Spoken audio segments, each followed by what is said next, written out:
You know, the biggest statewide race in Texas next year is for the U.S. Senate. And for the last couple of months, we have introduced you to almost all of the major candidates who are running that you'll see on the ballot on Super Tuesday. This morning, though, a familiar face that we have not questioned. State Senator Royce West on what sets his candidacy apart and the struggle to make the runoff. Senator, thanks for the time. My pleasure, Jason. A lot of people are running for this office.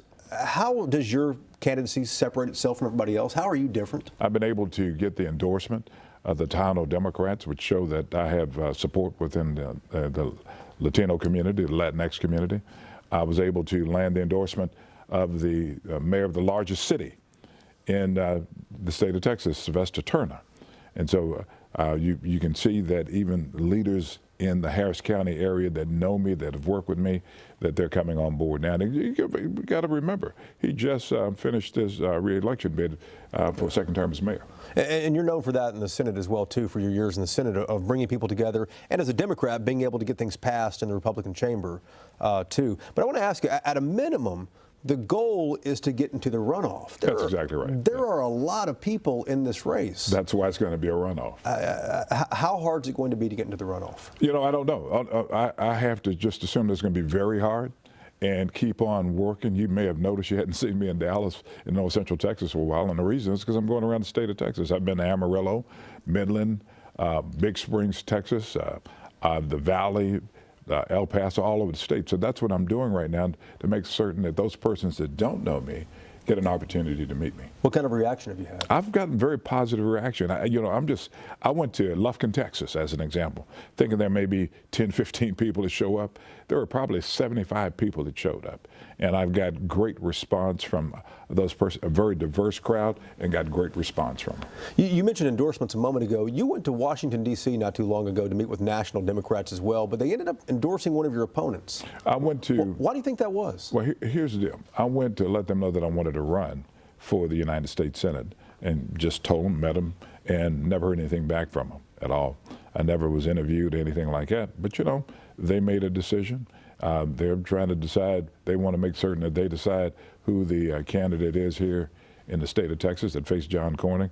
And my message to them is that Texans will decide who the candidate will be to face John Cornyn. Were you surprised that and these endorsements don't usually come out this quickly from them during the primary? I must say I was disappointed because none of the other candidates had the opportunity to interview for the endorsement. It was just kind of out of the blue. And it came, frankly, after the Morning News ran an article that featured Beto O'Rourke and others, how we would line up against John Cornyn. And Beto obviously was #1 and I was #2. And it seems though it came right after that news story. Is there a single issue that defines your campaign?